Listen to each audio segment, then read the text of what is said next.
Welcome to Primetime, everybody, and happy Halloween to everybody out there. Happy Halloween. I am your host, Tony Chambliss, and I'm joined by my co-host, Chad and Carrie. How's it going, guys? Good. It's going great. We used to live stream like a lot of stuff back in the day, but like this is our first time doing something like a watch along. Mm-hmm. Um, Yeah, I know we did. I know we did it once for I think one of the Chainsaw Awards, and that was really fun. But we haven't done a lot of these. yeah. We're doing a watch along now. We figured why not just do it live? We're probably gonna watch Halloween tonight anyways, because it's the staple. Carrie and I always Oh watch yeah, it. Like Halloween night, pretty much. It's one of our favorite movies of all time. And we're like, well, why not share it with people? We'll do it live, and then later on, I can re-edit it and like bring it out as like a commentary. yeah, So if you didn't watch it live, you can watch it later. exactly. You already So know yes, because you're not watching it live right now. If you're watching it later. but yeah, so we are watching 1978's Halloween, an absolute classic. So if you guys want to watch it with us, we are starting at zero, pretty much at the very beginning of the movie. So we can kind of keep a clock going along. That way people can watch it with us and just kind of keep up to where we are, and we can talk about the movie as we go along. Yeah. Yep, we're at 0-0 right now. As soon as we hit play, and we can do like a countdown 3-1. We'll Exactly. do 3-2-1 play, and then as soon as I say play, then we'll play. All Um, right. but Xbox ready. before we get into it, I did also just want to say that we're a little bit delayed on our. I think we've already mentioned this, but we're a little bit delayed on our 31 days watching.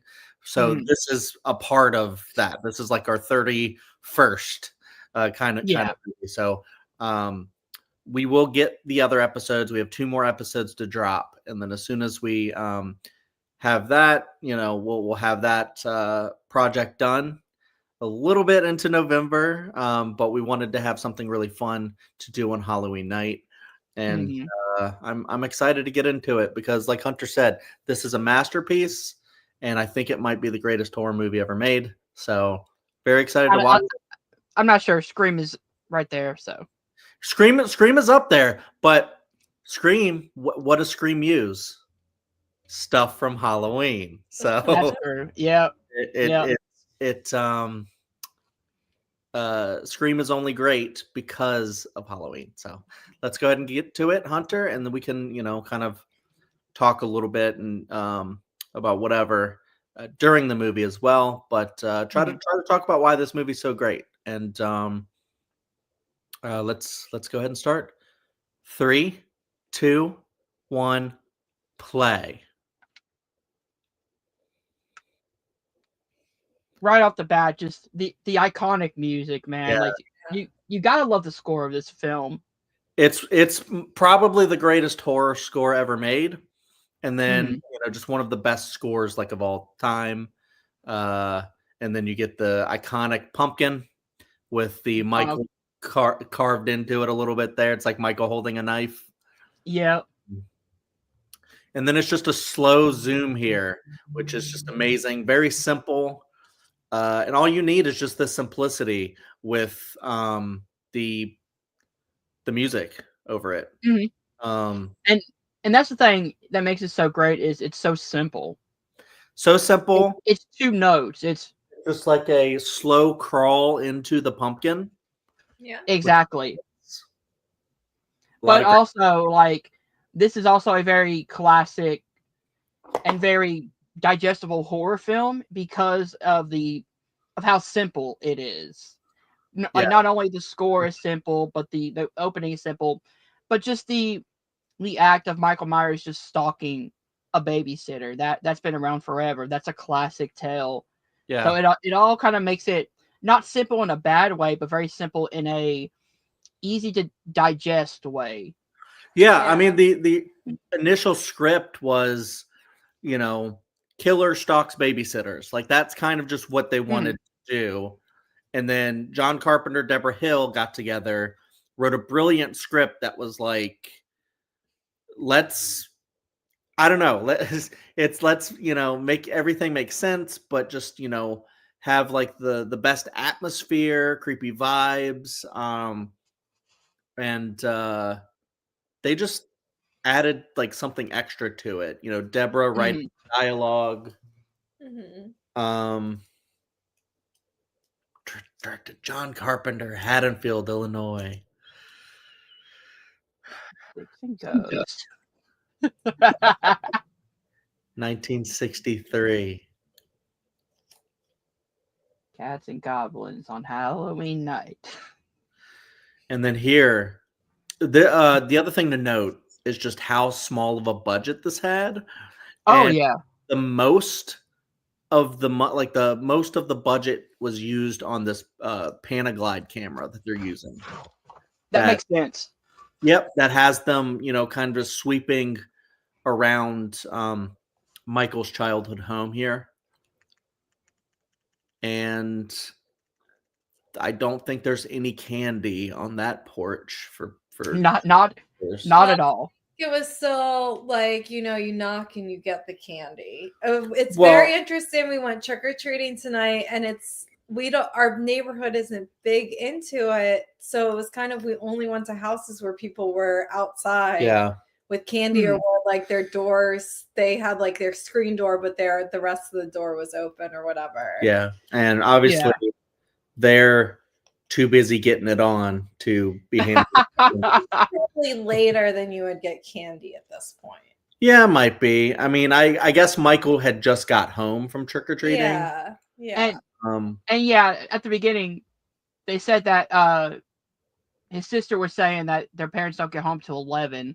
So I'm guessing it's going to be sometime after 10 by the time this is all happening. Yeah, because the parents come home and it's like right there.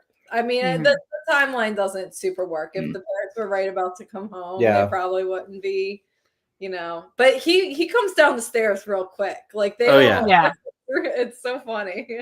Speaking of simple, can we talk about how simple and how great this opening scene is? Of course. Yeah. Oh my god. It's a one-shot take from outside the house to inside the house, and you're following Michael. It's such a not only an iconic scene, but for a small budget and for a relatively new director, this is very impressive to do a one shot through this entire home.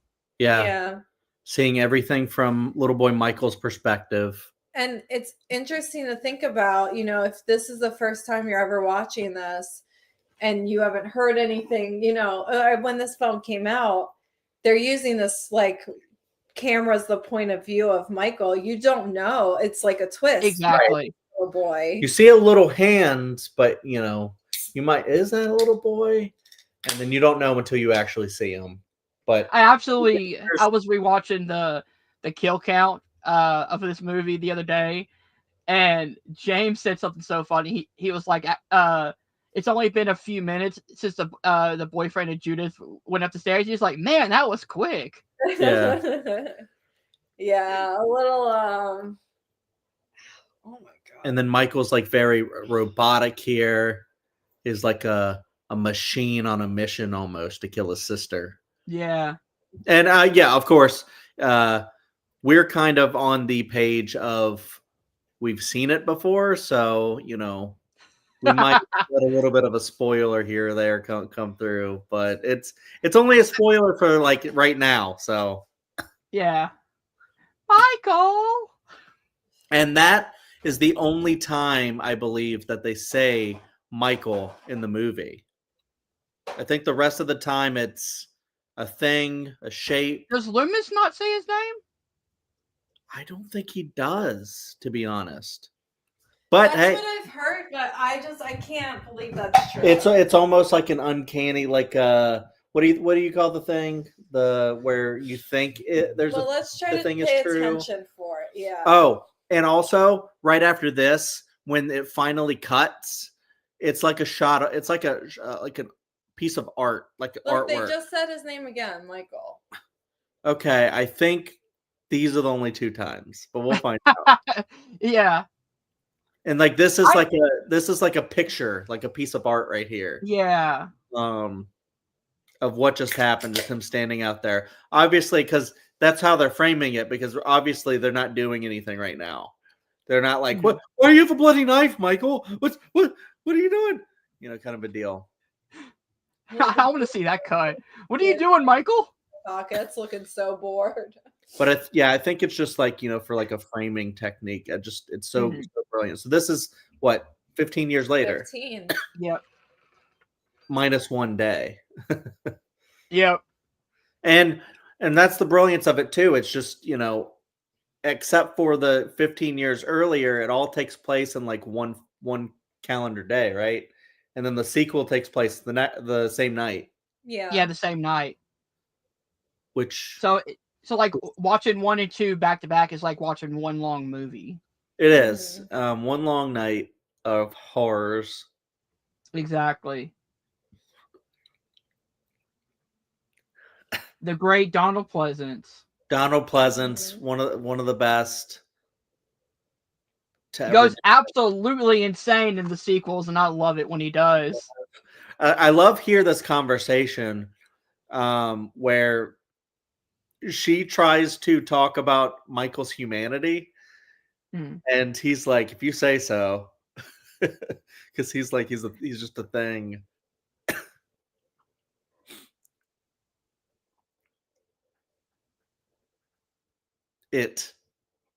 Yeah.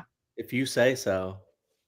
I think he was reportedly super drunk in this, like when he filmed this. Really? Interesting. I'm sorry if that's not true. I'm sorry for spreading misinformation. I feel like that's in that Halloween book. I don't remember that, but it'd be weird if I remembered everything. Oh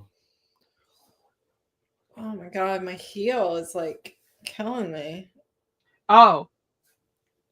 Man, I've been writing trivia questions so much today. I'm like, oh, that's another question I can ask. Yeah, but you don't want to turn into, you know, John Marr, where you have a Halloween match and then all the questions are impossible to answer. You're actively, unless it's open book. I studied so hard for that trivia match, and then, you know, and then it was really tough, but, you know. So this is really, really creepy. And then like this is one of the like kind of cute mistakes. Not mistakes, but it's like you can clearly see like when he breaks the window, the wrench taped to his hand. Yeah. Can you? It isn't like a mistake, but it's like, you know, it's one of those where it's silly that you can see it, but yeah. But it adds to the charm of the movie and just how, you know, low of a budget it was. Oh yeah.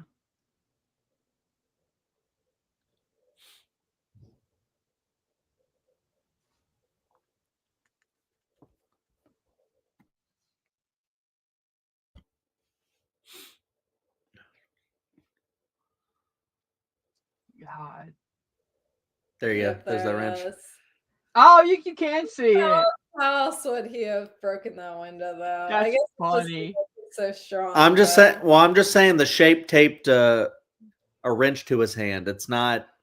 And he also learned how to drive somehow. Makes sense. I mean, there's this whole 15 years, someone taught him how to drive.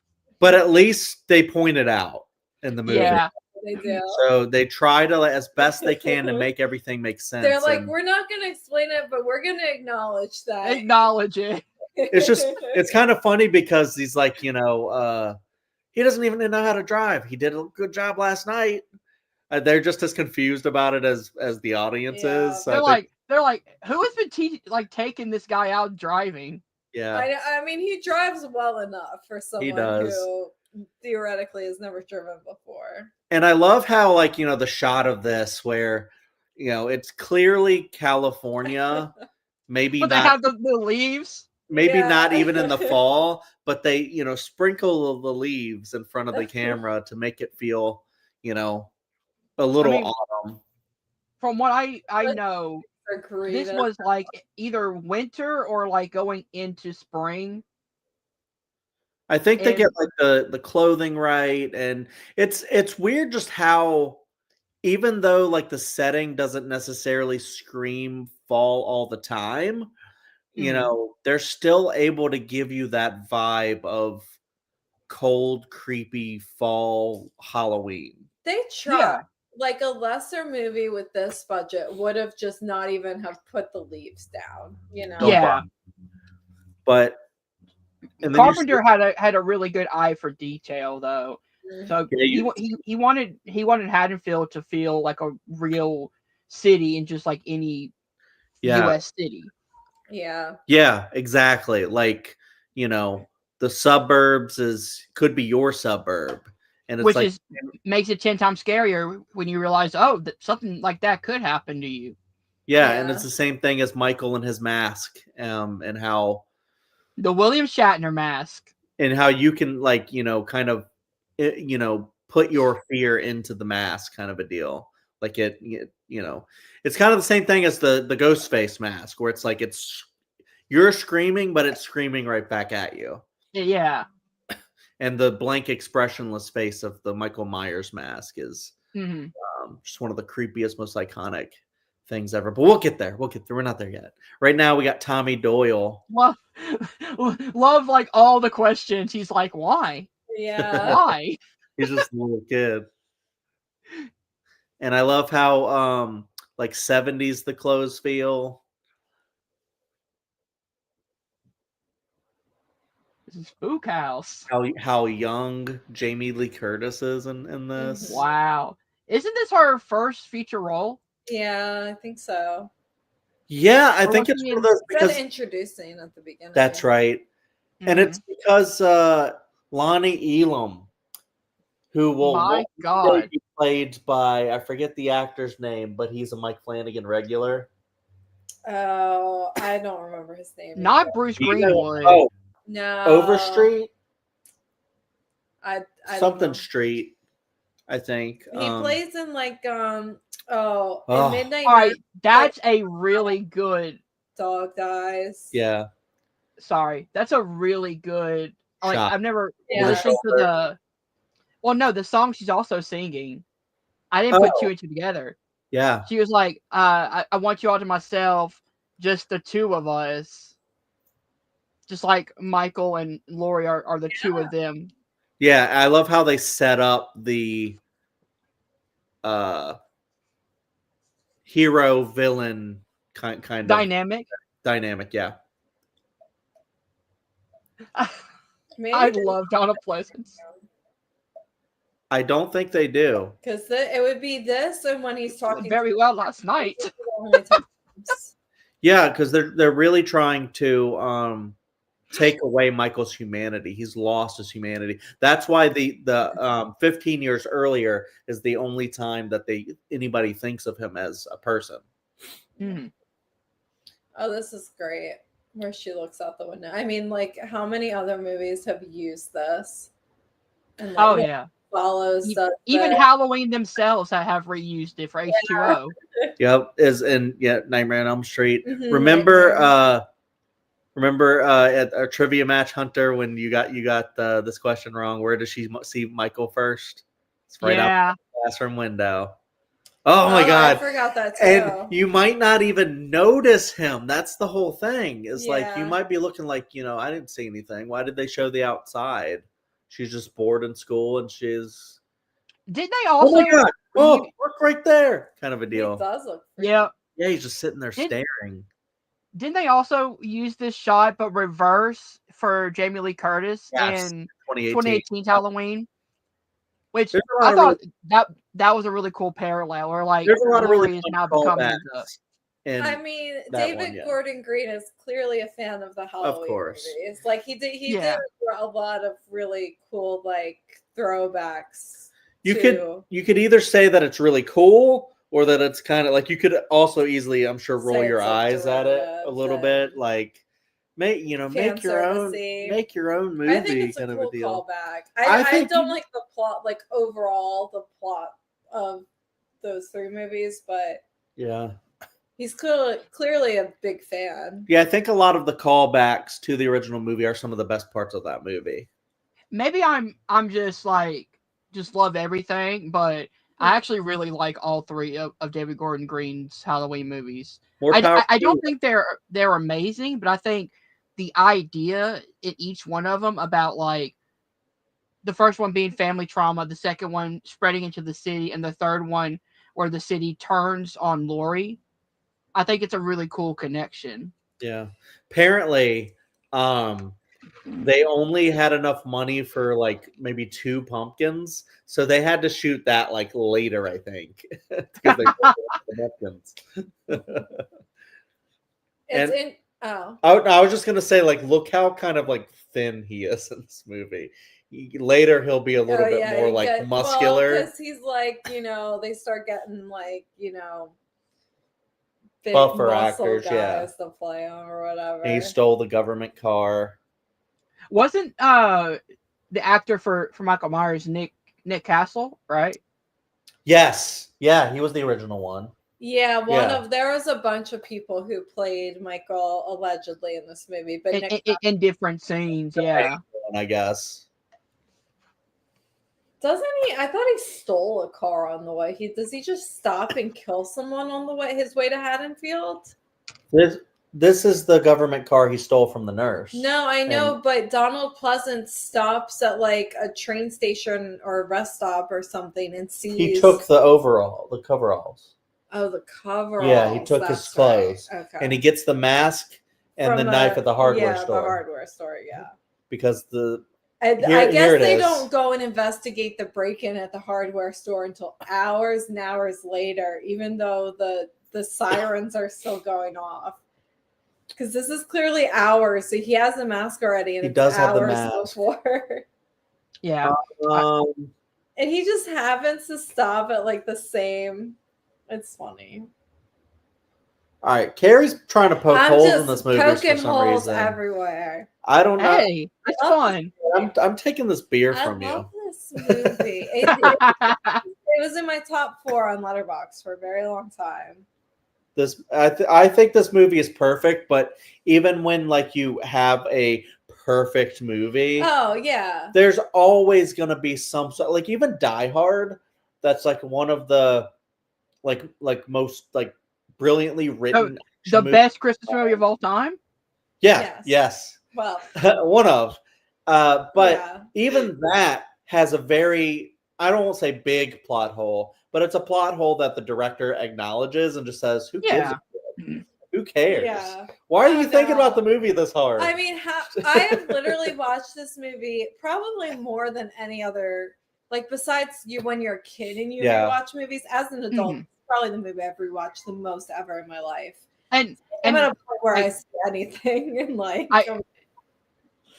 I mean, I find it funny when we can like critique stuff, not taking it seriously, but being like, "Oh, that's funny." Like, Michael has a wrench in his hand. Like, well, speaking of that, Carrie, I kind of want to get your opinion on Deborah Hill's dialogue that she wrote. I think it's realistic. Like, I probably still kind of talk like that. But would you go totally all the time? I say like stuff like awesome all the time, or like, and especially you say like all the time, yeah. And in high school, especially, I think this is very totally. I think it's so funny the way she delivers it too. It's totally. great. PJ Souls is a masterclass in this movie.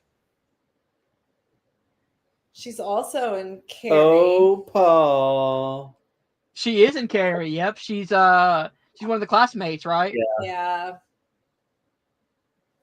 And then Nancy Loomis, who's like the middle one, she's in 3 as what's his name? I was watching the movie. I'm sorry, what? Tom Atkins' wife. Tom Atkins' wife. She plays in 3. Oh, she does. That's right. Yeah. Mm-hmm. Yeah. Wasn't that character also Annie Brackett? Wasn't she also in Halloween H2O? Was she the The woman at the beginning? No, it's the nurse who's the woman at the beginning. That's right. Did think she was a Speed Kills. Hey, jerk. Speed kills. Love it. Can't take a joke. Michael said, hold on a minute. You said what?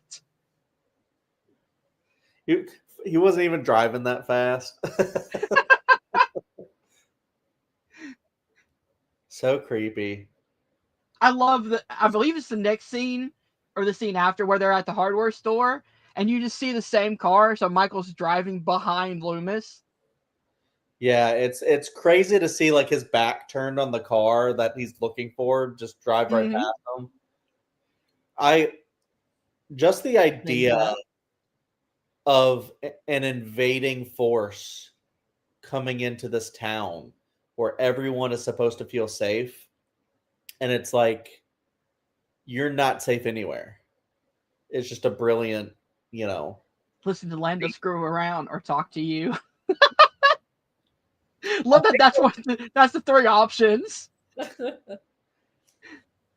Cue the music. I think that's why, because I know a lot of people watch this and kind of feel like a modern take. A lot of people might watch this and laugh and just not really think about it. But I feel like it's because the movie's kind of poking fun at that. It's like you feel safe, and it's like it's all kind of fun and games until something like this happens. Yeah, and it can.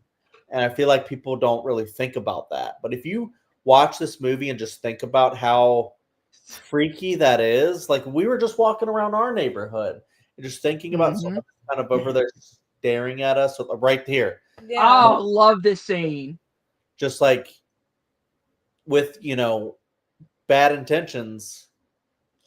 He's got to like be running at that point though to get out of the way by the time Annie goes and looks. It's subtle, just isn't talking a lot right there. So I feel like he had time to kind of briskly walk away. Yeah. I know in the kill count, when she looks out of her window and she sees him there, and then it cuts. He wants to take you out tonight. And she's like, we'll get there. But I'm just saying, like, when she looks out the window, sees him with the clothing, clotheslines, and then he disappears. I remember the kill count, they were like, that doesn't make sense because she was looking at him the whole time. But it's like, who's to say that she didn't watch him just walk away? Yeah.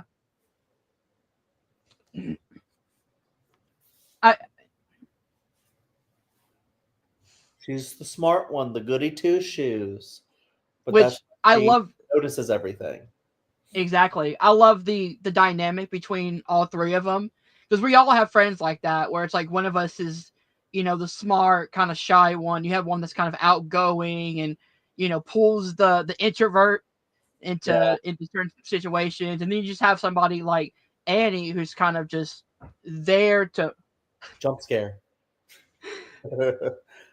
To be like in a balance of extrovert and introvert. Yeah. I mean, it's just great character writing and development, and you need kind of everyday characters, people that you would actually know.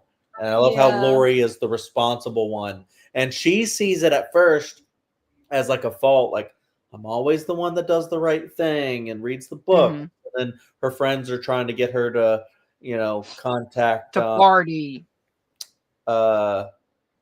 What's his name? Bob. Oh, I don't remember. Oh my god! Why can I not?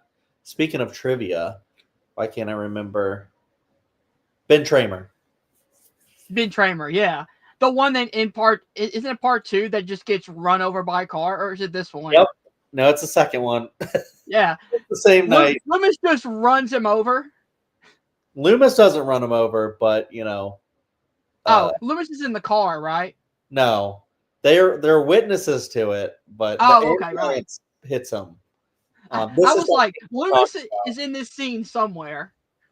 Yeah. Oh, he is, but yeah, we'll get to maybe maybe if this is just really fun, we'll watch them all together or something. But yeah, so he's right out there looking at her, breaks away, and then it cuts. So yeah, right there, it's a little bit of it's too soon, like, for him to disappear. But I think this also leads into the whole thing where it's like he's the shape. So not that he's supernatural, but it's more of the metaphor of the piece. I just noticed this on Lori's. The Annabelle. Yeah, the Annabelle doll. Yeah. Well, it's not the Annabelle doll, but it is a Raggedy Ann doll, which is what. Yeah, it's a Raggedy Ann doll. Yeah. But I don't think that's like a Easter egg. I think that's just like she has a Raggedy Ann doll. Yeah. But it's still kind of a cool connection if you want to think about it that way. Annabelle in her room. That's crazy. And then, of course, you have an annoying phone call set up so that, later when she gets another sort of annoying phone call, it makes sense that she would kind of just write it off. Yeah. And that may be me stretching, but I think that's also a reference to When a Stranger Calls. Because remember, in the beginning, she gets multiple phone calls, but she, like, the first 2 times, the guy doesn't talk. So it's like... Yeah. And then she kind of ignores it. Yeah. Although, When a Stranger Calls came out after this. Did 1 year after this. Yeah. It's in 1979. Oh, I thought it was earlier. I thought it was like 74. Black Christmas came out before this. Yeah, Black Christmas was 74. Couldn't tell you. Is it 1970? I guess. I thought it was 74, but it might be 74. Yeah. Your phone's up. Directed by Bob Clark, the director of A Christmas Story. Oh yeah. Yeah. Christmas Story has some creepy stuff in it sometimes. Yeah. You'll shoot your eye out, kid. That pink bunny suit was terrifying. I kind of want to see Hunter wear a pink bunny suit. Maybe we'll have to have a special. If I can find one big enough, I will rock one year. Yes. Honestly, we should be in costume right now. Oh yeah, that'd be amazing. Next year we'll do another one of these and we'll do costumes. That was like the easiest costume we've had for a long time, and I still wanted to just take it off. Yeah, I know. It's more especially watching a movie and talking with like costumes on that could get very uncomfortable. Yeah. Smoking the devil's lettuce. Smoking some weed in the car. Just like, loosen up, Lori. Why do they do it? Look up Judith's I headstone. guess this is how you know his last name. Yeah. See, this said Judith Myers, but not Michael Myers. Well, I never really believed that, but yeah, now watching it, I guess it's true. Yeah, I haven't heard him say Michael yet. Unless he says it with the sheriff, I guess he doesn't. Yeah. Because, like this whole movie, until maybe like the end, Lori doesn't even know who the hell is following her. Yeah. Only we know it's Michael. Us and Sam Loomis, of course. Which is surprising that I thought Loomis said his name at the end when he's like trying to get Michael's attention. I thought he screamed Michael. It's possible. We'll have to pay attention. But you know what? I think that is probably just what you're remembering from the sequels. Probably. Because Halloween 2 does start the exact same way as the end of this one. Because I don't even think he says anything, but I could be totally wrong on that. But we'll find out. We'll get there. He came home the night he came home. This movie is so efficient. Yes. Like we're already 30 minutes in, but like so much has happened and so much is left to happen. We've had a little bit we've had enough scares, but it's nothing. It's still like we're still doing some character development and setup. That's the thing. The characters are so good and well written that you don't even really care that Michael's not on screen all the time. Yes. Yep. So I'm wondering if the pump Dr. Dementia. Good horror question. So I'm wondering if Sick. the pumpkin that she has to carve for the jack-o'-lantern is the same pumpkin he broke earlier. It's the same color for sure. It's like a very Get rid of this. Light orange. And same size. So Carrie, probably you're dead right. They haven't figured out how to turn the alarm off. And it's been a while. Literally so many hours. Like that happened when she was in school. Yeah. And this is at after 6:30 p.m. So, so you can easily see. I think I saw a Donald Duck mask. You can easily see there's masks in there. And he chose the now, William Shatner. Am I going crazy, or does the guy who plays Sheriff Brackett, does he return? Yeah, does he return for the back in the later movies, like the David Gordon Green ones, I believe, right? Yeah, because wasn't he? Yep, Charles Cypher. He returns. Yeah. Okay, so it is the same actor. Yeah. And then watch the background. You can see the car. Yeah. I love it. Not that one, but it's coming up. It'll come up at the light. I don't pay attention at all. Right there. Oh yeah. Yep. And he's just thinking about what to do next, and see, they finally turned the alarm off. Yeah, but I love hours. They just figured it out. Apparently. Wait a minute. I think I just know something so funny. What? I think Michael is driving while wearing the mask. Yes. He's not going to take it off. Not until Lori rips it off. I'm just imagining you can't see nothing in that mask. So how are you driving in that mask? How is he driving that well? He's never learned to drive. It's really easy. Okay. It's really easy to drive. Very easy. Oh, I didn't pay attention about whether he said Michael's name in that scene, but I'm gonna assume he didn't. Ben Tramer. Ben Tramer. Oh, sitting in a tree. Kissing.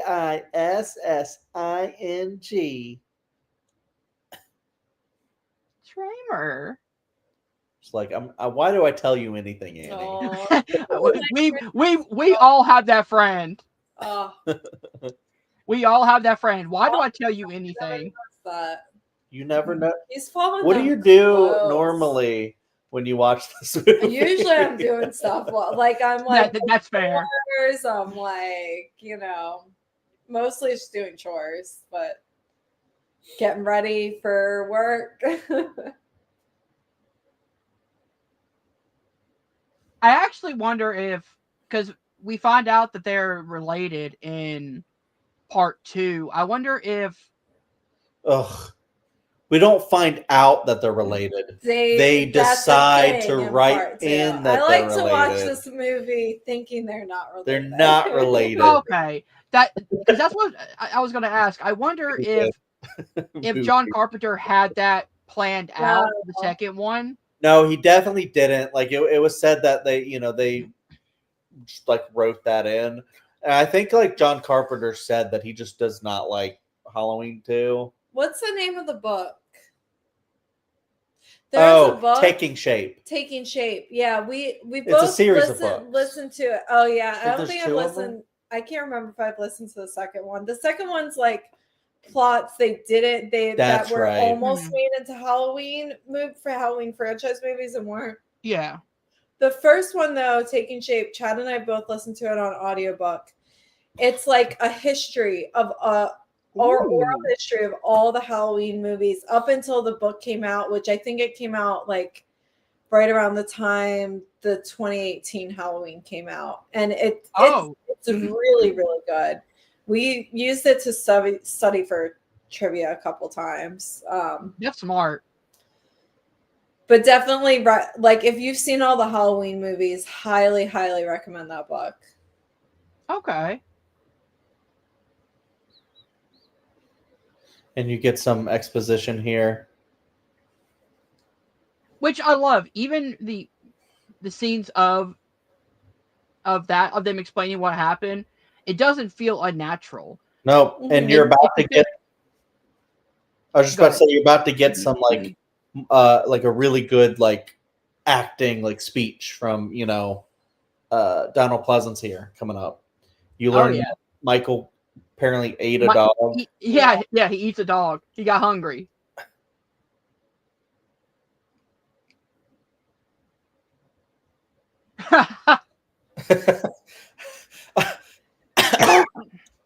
I like how okay, he just says a man wouldn't do that. He didn't go. He's like, you got hungry. What the fuck did you just say? Say that again? What do you mean he got hungry?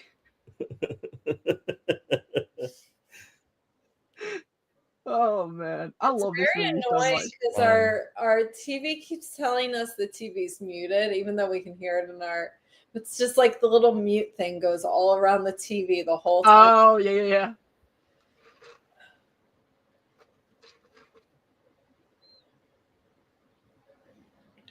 Here we go. Isn't this the opening of Halloween Kills? No, it's afterwards because it's not them, it's two other cops. Even though, okay. But Loomis is at the bottom of the stairs. Let me tell you, in Halloween Kills, you can tell that they Sorry, I was like, this is like a brilliant moment. Okay. Why talk about a worse movie? Let me talk about the flaws of Halloween Kills in this. Okay. I do have a permit.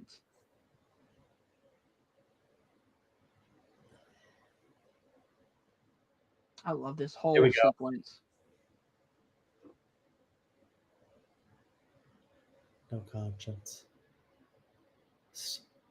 Eyes were black, like a doll's eyes, like the devil's eyes. 6-year-old child. So he's 21. Michael can drink. Yeah. Blackest eyes. Almost like it's almost the Jaws speech. It's like they were like, what can we send instead of doll's eyes? Okay, devil's eyes. Simply evil. My God, I just miss like level-headed Donald Pleasance, Loomis, till he just goes. Before he tries to kill everyone in Michael's family, dude. Okay, let me tell you. He gets more insane even that night. Let me tell you. Let me tell you about the flaw of a flaw. I'm sure there's many in Halloween Kills. Is that what's his face? Tommy Doyle, who plays him? Michael C. Michael Anthony, not Michael C. Hall, not Dexter. Anthony Michael Hall. Anthony Michael Hall, yes. He gives this whole speech about how Michael, and it's the same movie, he gives this whole speech about how Michael killed 3 people that night. And the 3 people are the people from this movie, Annie, Linda, and Bob. Mm-hmm. But literally, it's either the scene right before that or the scene right after that. Michael kills the cop. Flashback scene with him killing the cop. And so you're like, there's 4 people. If it's your own movie and you're saying 4 people died that night, well, you have this whole technically doesn't Brackett kill the cop by accidentally shooting him? So technically, Michael didn't kill that cop because Brackett blames himself for shooting that cop. I thought.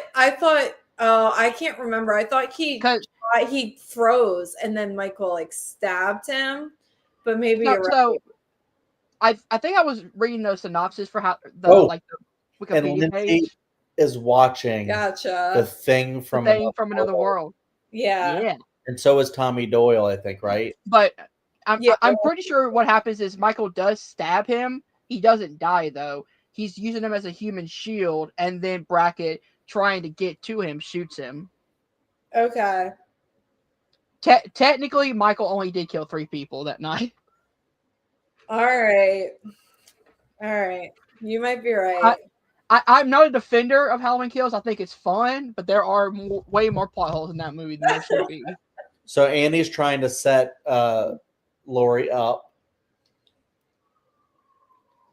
With Ben Tramer.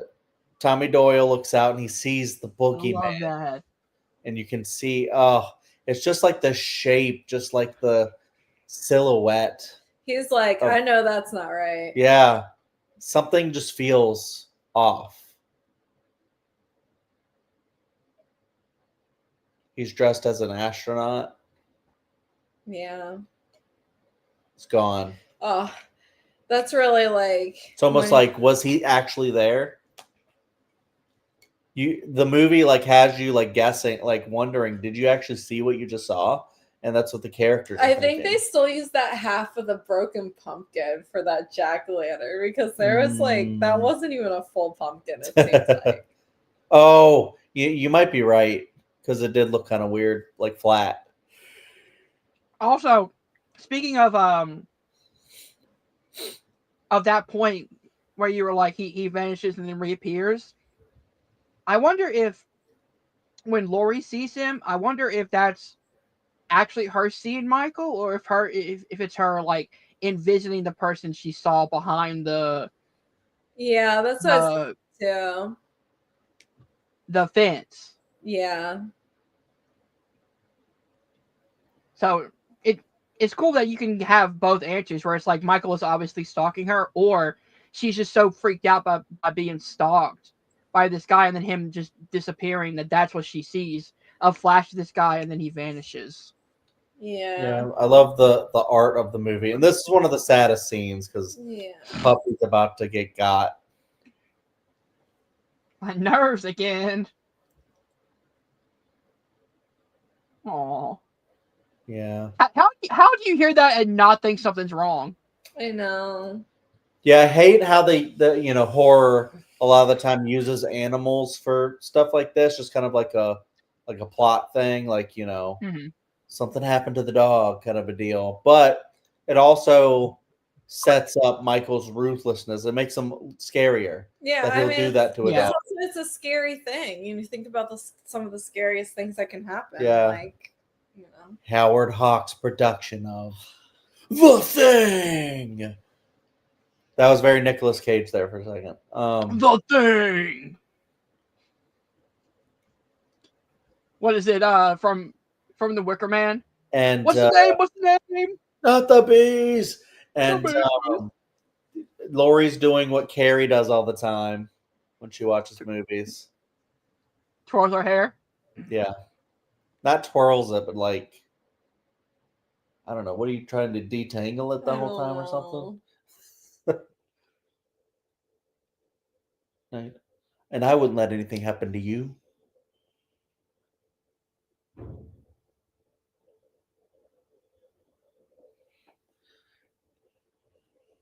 She dismisses it, but in the back of her head, she takes a mental note that he said that to her.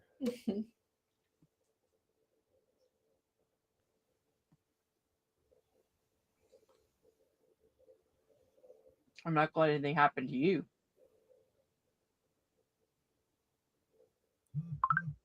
She's so good in this movie. She's like the perfect babysitter, by the way. Yeah. She sees that Tommy is scared, and instead of just saying, "Oh, you're being ridiculous," she talks to him about like, "All right, you may think the boogeyman is real, but I'm here to protect you." Yeah, it's like it's not dismissing or gaslighting him. It's taking care of him and making him feel better. Yeah. That's exactly what a parent would do. It's exactly what Carrie and I do with our son. And it's one of those things that like she's not even acting like a babysitter. She's acting like she's like a friend. A little bit, or a friend, yeah. Oh, and I love all of the like the just this like slow sponsored by Tide. Yeah. Just the slow like walk around, because you, without even realizing or getting like the full layout of the house, and just really, kind of like showing you. So like when Lori's running around later, you already kind of know like the outline of the houses and stuff. Mm-hmm. Yeah.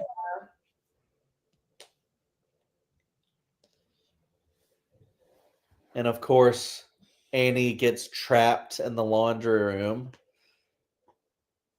and Lindsay makes fun of her. Oh, I love that. That's when they find out that there's a UFO. Yeah. And if you haven't seen Thing from Another World, that's very different from John Carpenter's The Thing, but also pretty good. Not as good as John Carpenter's. Yeah. And then you can see in the background, you can see Michael just walking around. And how have I not noticed that before? I've missed so many of these. That's so cool. Yeah. It's like a lot of times when I'm watching this movie, Sponsored though, I'm also by not watching it that closely. I was about to say the same thing too. Sponsored by Clorox. We're just doing this now, like any product placement.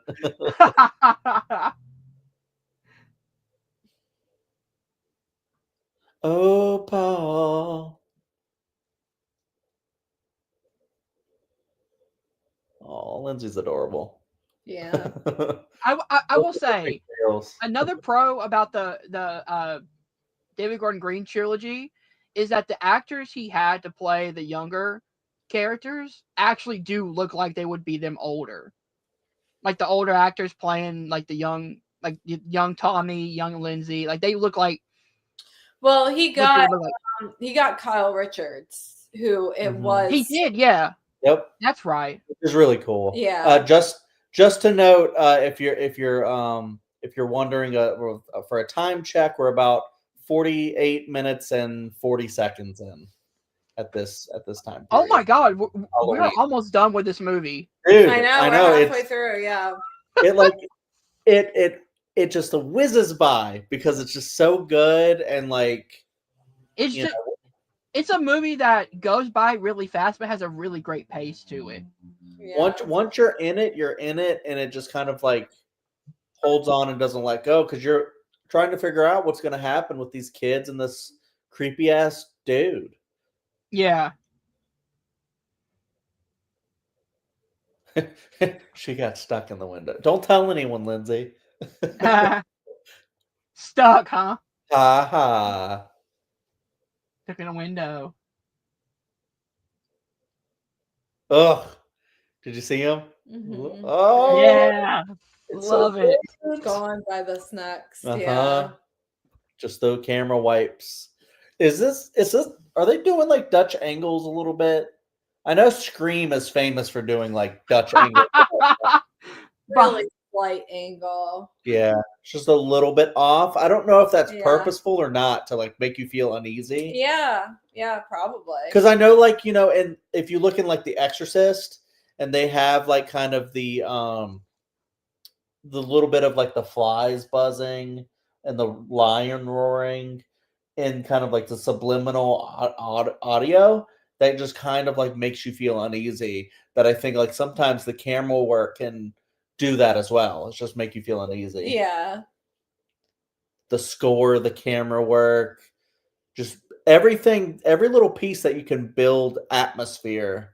The silhouettes of Michael standing outside, making you question if you ever even saw him really. Just like the characters. And this feels like where we just were trick-or-treating, just like right outside. Yeah, it feels like any suburban like neighborhood, just anywhere. I love the sound design in this movie too. When Michael shows up, you either hear the theme or you hear this kind of growling scream as he pops up. And then the breathing, constant. Yeah. He's a mouth breather. He is. Let's keep watching The Thing. Horrifying conclusion. Hey, can you watch Lindsay? I'm going to go have some sex. One of my favorite lines in this whole movie is just Lori answering the phone and hearing or get PJ Souls. Linda getting strangled. Linda. Vanderclough. Yeah. And she's like, oh, and she's like, oh, really? I got to listen to this now. Yeah.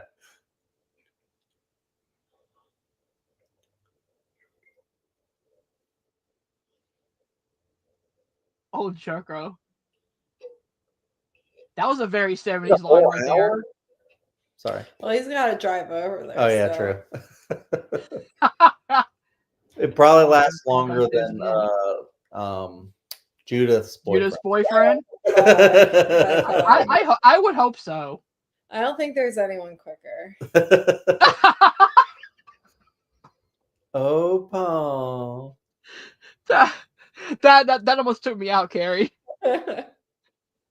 I think it was actually speaking of. Well, we weren't talking about Shelby Oaks, but Chris Stuckman, I think, was the one that pointed out to me in his review that when she's getting like choked in the car, they recycle the noise that she makes. But honestly, when I edit and stuff, I could see reusing like a little audio thing. Look, the pumpkin looks normal now. You know, it's all set design, Carrie. It's all production design. Yeah. You make it look cool and serviceable. So she had to go all the way back in for her keys, and then she goes back out, and that's enough time. And somehow, for him I guess Michael knows how to unlock the car, unlock cars, or something like. Maybe it was unlocked. He locked it, and that's why she had to go get the keys, I guess. I just love the fact that this Paul song goes on so long. Why is it all foggy? Oh, he must have been in there, fogging it up. See, this is why, like, just the level of the attention to detail for them to fog up the windows and even care about, making it seem like everything tracks. She's just like so comfortable. She doesn't even have her shoes on. It's just like an ordinary day and everything, and like it's also in California, so. No, I just mean like Illinois. You know how comfortable she is. Like she's not even thinking about that's oh my god, but what a funny shot when she her eyes. It's great acting, guys. look like there's a classic acting. She's like, wait, when you die you cross your eyes, right?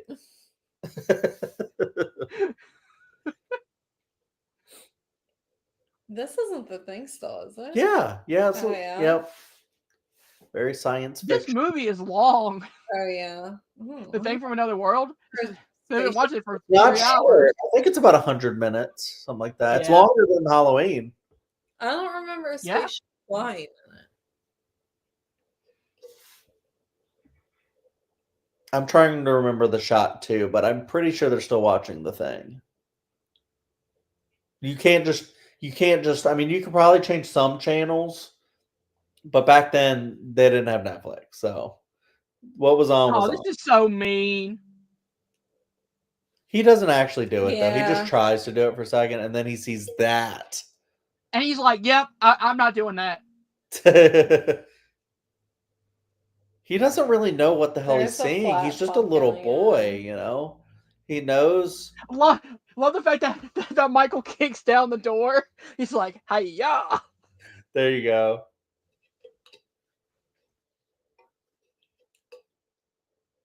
And now she thinks that he's trying to scare Lindsay.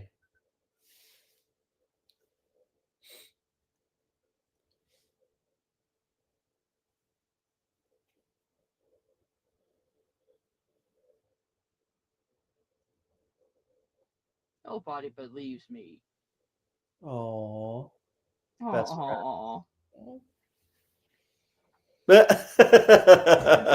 She's like, I don't know what to do.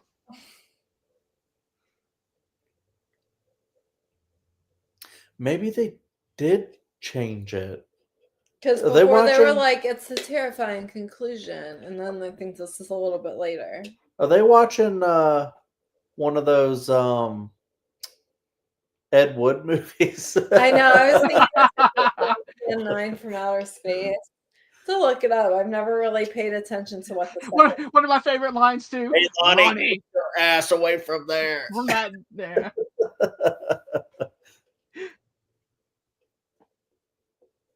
Go ahead, Lonnie.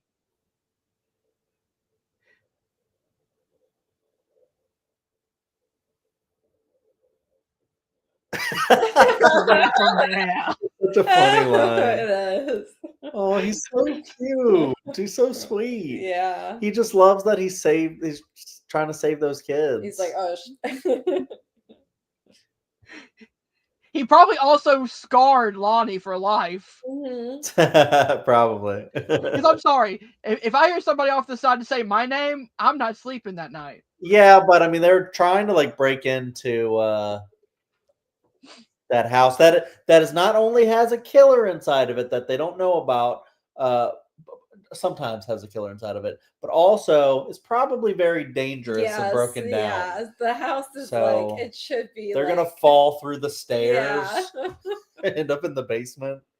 I mean, there has to be a better way. You're an adult. Walk over and be like, "Hey, get away from that house." Don't, "Hey, get your ass away from there." Hey, he's having fun. He's having fun. It's called Trick or Treat. And he decided to go with Trick. That's fair. For slaughterhouse. For slaughterhouse.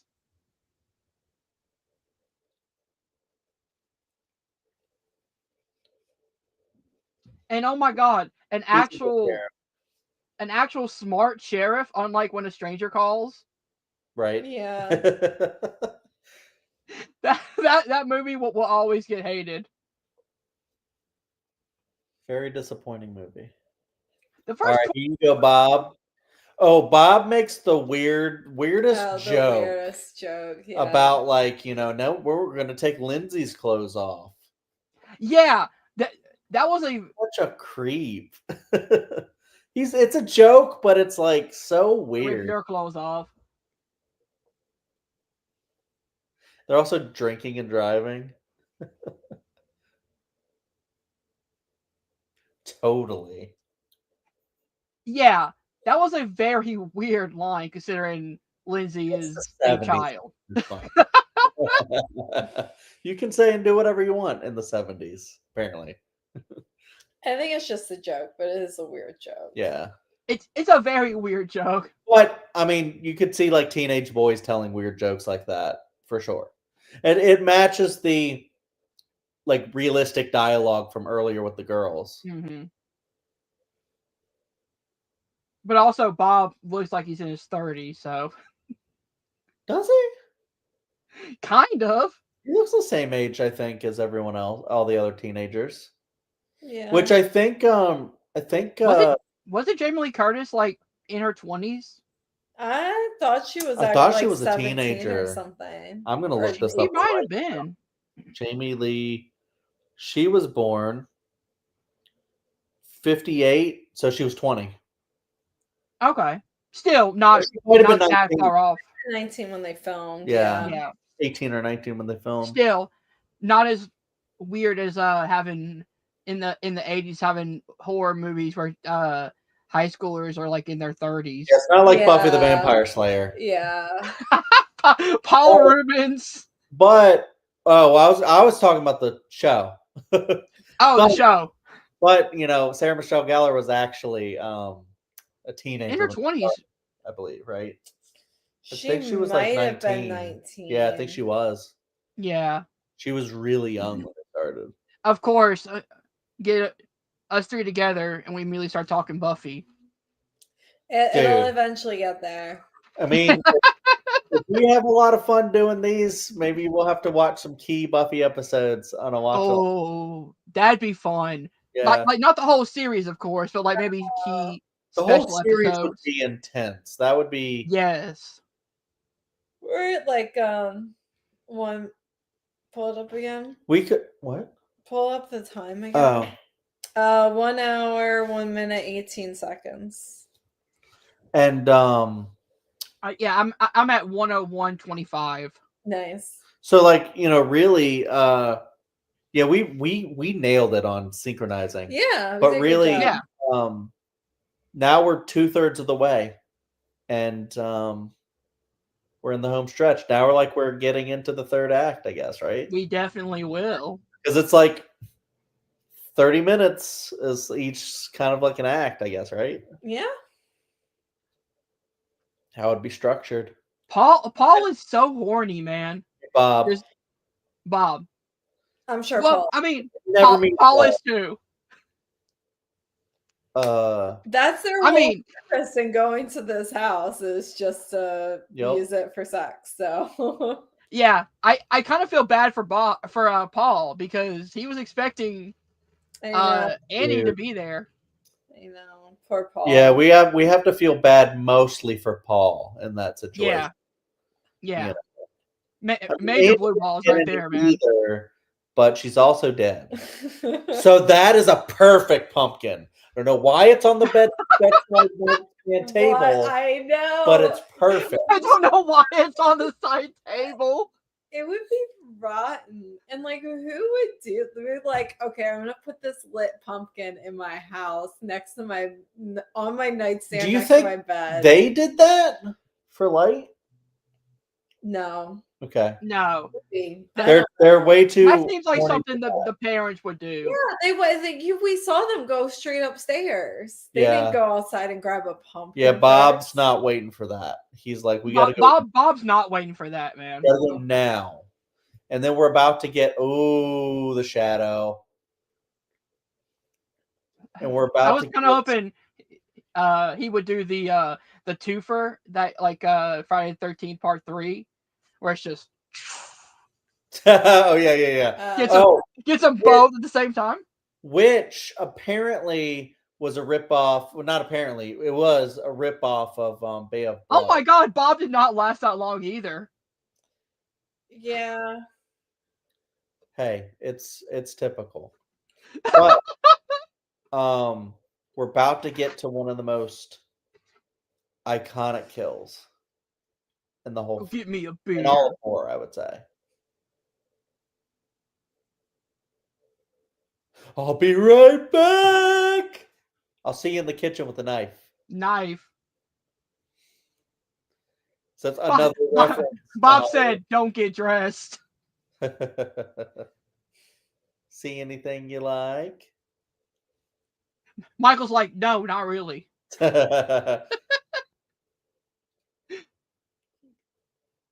Random picture of a kitten on the wall. Be like, I like that picture.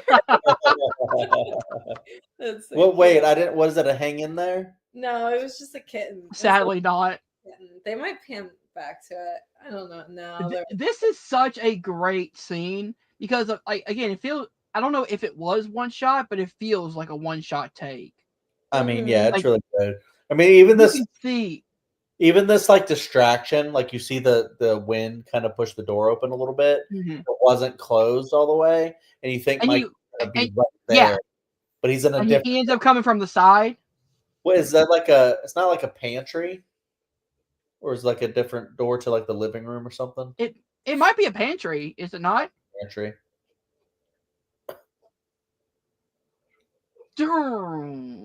Love this scene. I was also thinking earlier when they were having sex and we saw a shadow. I was thinking we didn't even need the musical cue there. Like if we just saw the shadow pass by, but maybe I'm wrong, but it's one of those things. Critique this death scene is iconic, but I also have so many problems with it. Like, how is his body there? Yeah. Yeah, like the body wouldn't. Yeah. Wouldn't just lay there. I think this is why we're not Neil deGrasse Tyson. Yeah. Let's go. This movie is art. Look at this. The head tilt. We shouldn't be thinking about why this why this is art. Like I said, we're only picking apart this stuff because this is like the 100th time each of us. Yeah. If we, Ghost Bob. I love this.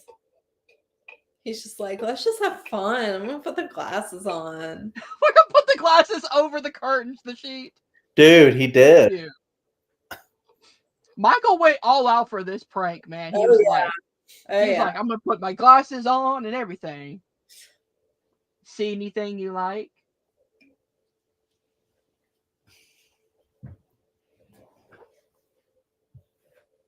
Michael's like, no, I don't. I'm gonna kill you now. Breathing. Can I get your ghost, Bob? Michael's like, just for that joke, you die. He's gonna kill her either way. Yeah.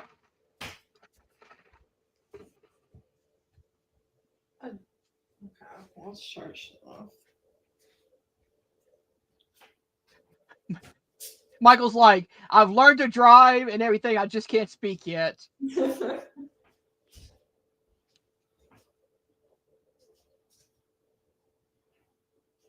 Wait.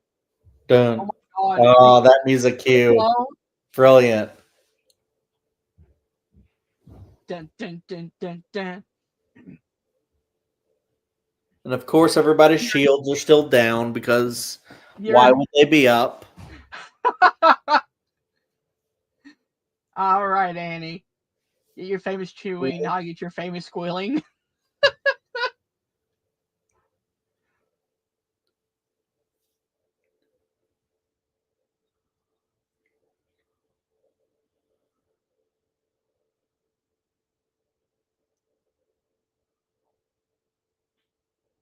I love that touch. I just noticed this. Michael's breathing heavy, like heavier when he's like strangling Annie. Like his breath goes from very controlled to very out of control, like almost animalistic. Animalistic. He's also like getting off on it. Like it's like that's what I was gonna say as well. It feels like his sexual pleasure is even down to like the knife being a phallic symbol. Yeah. Yep. Right here though, with like the leaves, like even just like falling around the shot, it just really gives fall vibes. I think the pumpkins add like a great aesthetic to it. It's like it doesn't take much to really give you that fall feeling. Yeah. And then right here, there's so many shots, they're dead. And that's so scary. Oh no! Oh, sorry. Those are the kids. I don't know. Yeah. I was like, Tommy and Lindsay both survive. I thought she was looking in on the corpses for some reason. Look, Chad. We have to have Tommy chant the words "Evil dies tonight." Thankfully, not yet. Evil dies tonight. But I was saying, like from here, we get so many iconic shots. Even like finally notices the car. But even when Michael picked up the phone, you see the mask, and you saw like the black eye sockets. Yeah, it's just like lifeless and just like so devoid of emotion, and it's just so. How much do we have left? Very little. It's 20 minutes, and it kind of like harkens back to Truman Capote's In Cold Blood. That's like the motivation. Like there's no motivation or what motives are incidental. It's the millennial. It's the millennial. And then Stu's over there just like peer pressure. Yeah. We're quoting Scream if you didn't know. Yes, we are. We'll just randomly quote Scream sometimes and then say hi, Ghostface.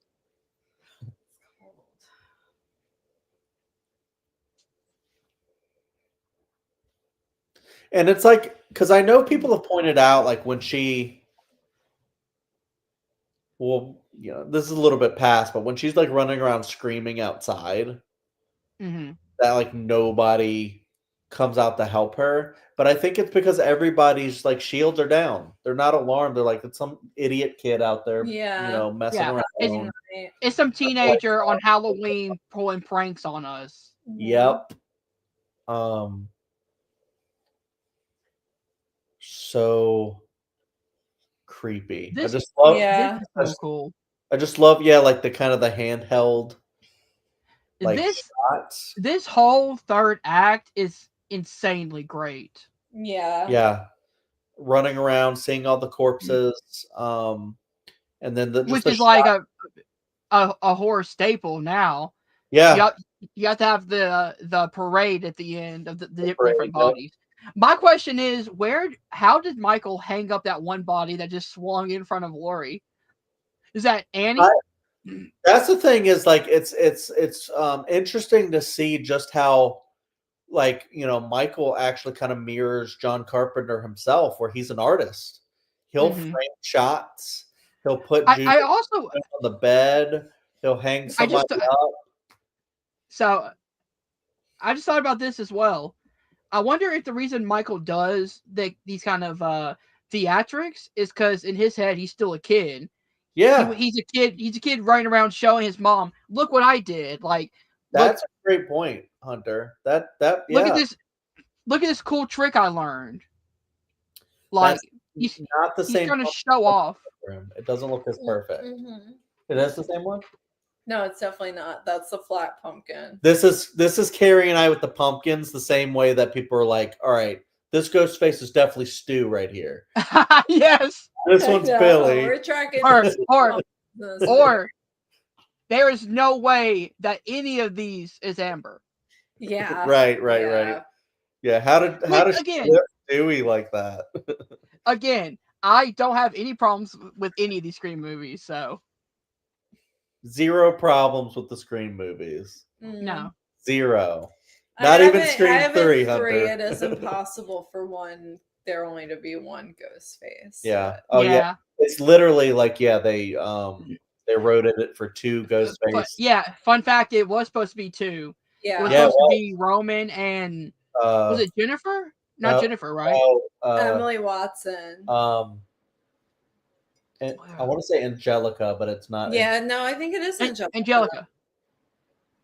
It is. Yeah, it's the woman playing Sidney Prescott in the Stab movie. Maybe. Speaking of Scream, loved that Scream 7 trailer. So cool. Yeah, I love the lighting, how dark it is. Yeah. That's the use of shadow, and it's gonna play in very soon when Michael just like comes out of the darkness. Love how scary, how tough Laurie tries to say that line, but it comes out so adorable. You'll be sorry. You'll be sorry, Mister.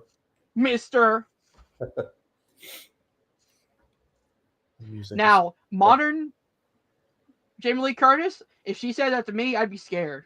2018's Laurie said that to me, I'm running. Yeah. She definitely has at least 10 guns in her house at that point. One in her sock.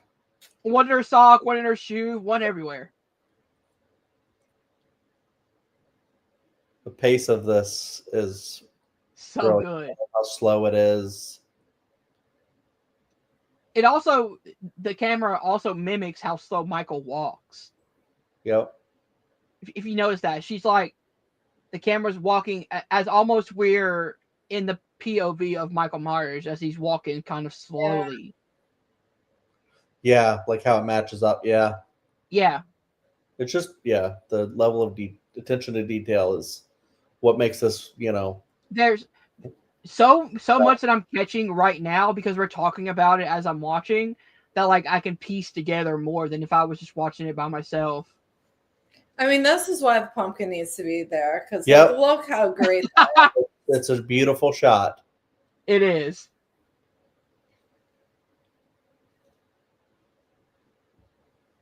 And that is here comes the swinging body. I guess that's what he sees as his sister's room. So he's like that's his sister lying on the bed. Oh yeah, because above it says our beloved daughter. I like how everything just kind of opens on its own, like for and I also love that every single teenage girl in here, the actresses think that every dead person has their eyes crossed. Yeah. Oh yeah. Love this scene. Oh, it's so good. He just like shows up. I will say, and Darkness. this is not a critique of the movie at all. That's a great scene. How great would it be if the music cue didn't hit in for Michael, and you just see him walk behind? I think it's all kind of perfect here, but you know, Yeah. I could see maybe an edit where that's a little different. See if it works better, but yeah, but still classic scene and everything. Just imagine if the cue of the Michael theme coming in, because that usually gives away that Michael's in the vicinity. Yeah. Imagine if you just are watching this movie, all of a sudden you hear nothing, and then Michael pops up behind her, and you have to go back and rewatch where his mask was. And you got to remember, we already saw the layout of all this, so now she's got to run around. Yeah. You know, she's still this entire door. This entire third half or last half, we've been through this house, so we know exactly where everything is located. And look, I know people love to crap on Halloween Ends, but David Gordon Green kind of brought back some of that like artistic, like purposeful, like, you know, symmetry and, you know, thing like cause and effect and stuff like that in scenes that are just so brilliant. I really love Halloween Ends because I like the story of Michael's evil being able to not only infect the entire town, but infect a certain somebody. Yeah, and only if we would have gotten that fleshed out more with Jamie Lloyd's character too. Or also, as somebody pointed out, why didn't you just use Allison's boyfriend from the first movie, have him be in the second movie, and then have him be the one that Michael controls and turns in Halloween Ends? That way we see a character development. Oh, gotcha. You're acting like they planned these out, and they did not plan these out. And then they barely wrote the second one before they were still editing the script of the second one when they filmed it. And the same thing for the first one was the only one where they actually planned and wrote out the entire script ahead of time and had like executive producers like look at it before they started filming and stuff. The rest of it, they were just like, I don't know, just kind of winging it, I feel like. But that kind of sucks because that could have been a really good trilogy of like talking about, as I said, the town kind of being affected by Michael's evil. He's getting closer. It's so dumb because they knew they had 3 movies. And like if they had just, I think, taken the time and sketched out what they were going to do with each movie at the beginning, they could have had like a good now franchise. We're getting into some of these things. I know people like to point like that it's like sorry about like diverting the conversation. No, sorry. I know that we like people like to point out that like, you know, she makes like poor decisions, but she's thinking on her feet right now. She's a kid, and all of everyone's defenses have always been down. She's just trying to like freaking Jason Bourne this shit. Just like, what can I do to like stop this guy? I'm like a young. It would kind of be unrealistic if she knew exactly what to do at this age. Yep. And then people would have, you know, terrible, but people would be like, oh, she's like a Mary Sue. Like she already knows. I hate that phrase so much. I do too. But it's like, you know, it's a common thing that people would use to say that this is just an iconic shot. Yeah. Looking over the knife. It's like some people just use that as like the shot of the movie. Yeah, the still that. No, for me, the shot of the movie is coming up. It's Michael sitting up in the background. So my God. His crunch workout routine that he does. He literally pulls an Undertaker. He says, oh. I got that joke from Dead Meat. I don't want to take credit for the Dead Meat's jokes. Watch Kill Counts. Yes, Kill Counts are amazing. All right. You haven't done a lot in this movie, Sam Loomis. Now's your time. That's all. God, he's here. I love how Loomis somehow has better like attack strategies than the police officer. He's like, "You do this, go." He was just like, "Oh, I guess he's not coming home. I'm gonna go look for his car." This is the kind of like thing that they do in like a lot of these movies, the Halloween movies, is that they have like Sam Loomis just bossing the cops around. I love it. That it's almost like you think he's a cop. He's not a cop. He's like a therapist. Yeah, that's true. You do forget he's not a cop.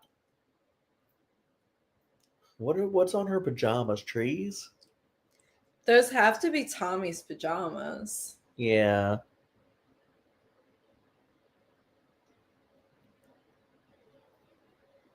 The Boogeyman? Oh, so creepy, dude.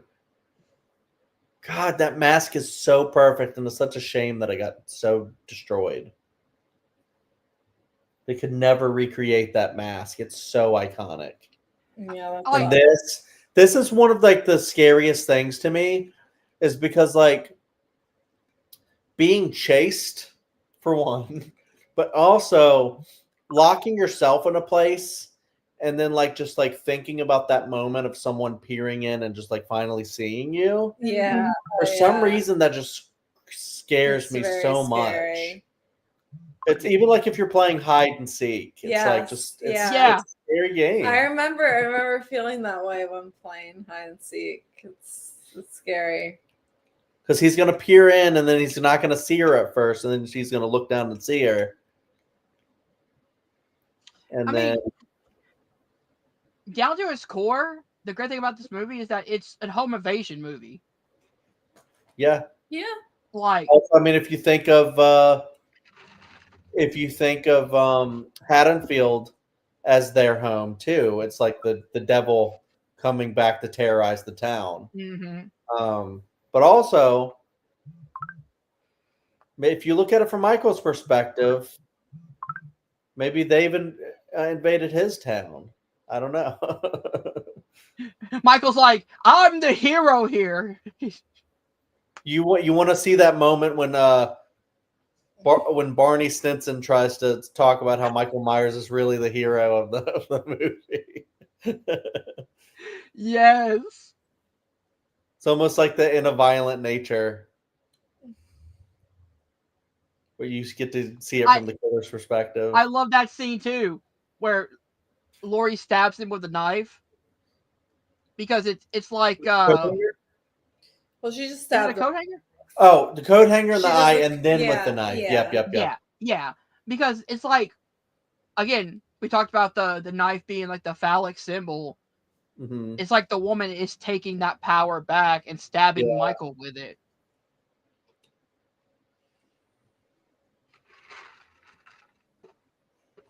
And then, I mean, if I just stabbed a dude with a knife, I would think that he's probably done. But yes, I don't know. I probably wouldn't drop the knife right next to him. But she's just a kid, Yeah. She doesn't know. And also, she can't really. She drops the knife. Yeah. Right next to him. Yeah. But she's like kind of, she's in shock though. It's like a wonder she could like keep these kids safe and foil the villain. The Mackenzies, which is always another like a Scream reference. Thing. Yeah. Well, no, it's in Scream, it's a Halloween reference. Halloween reference, yeah. But still, every time I hear that, I'm like, oh, that's so cool. Yeah. In Hunter's mind, Scream came first, and Scream is all. Yes.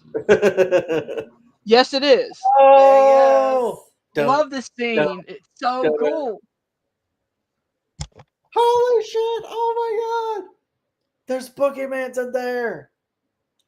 All right, Loomis. The kids ran out of the house screaming. Go in.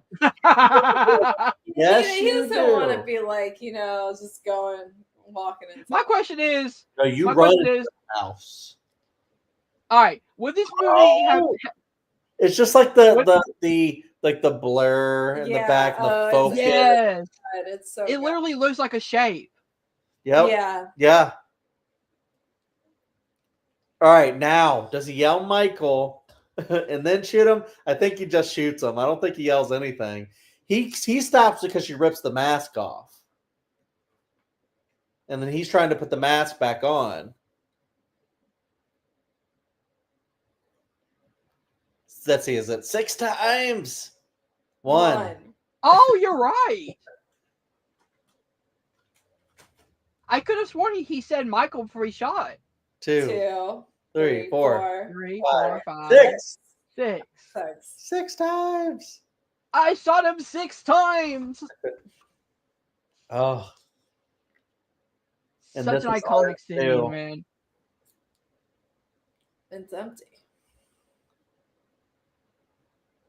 As a matter of fact, Who was that?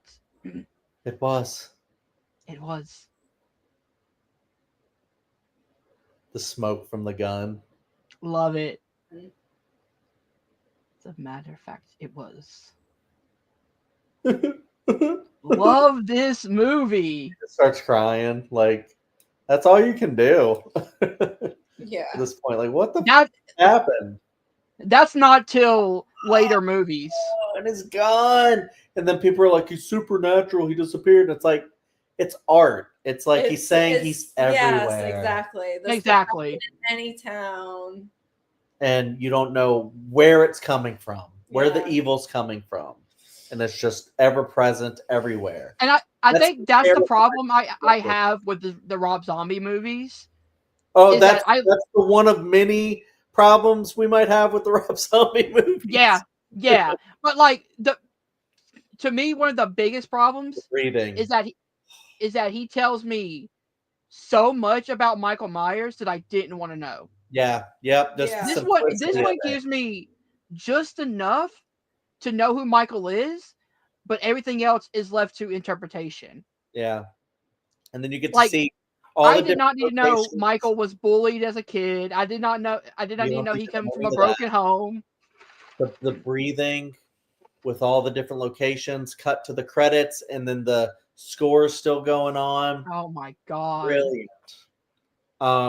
Brilliant movie. And now you can't see our light, but we got an orange light, we got orange credits.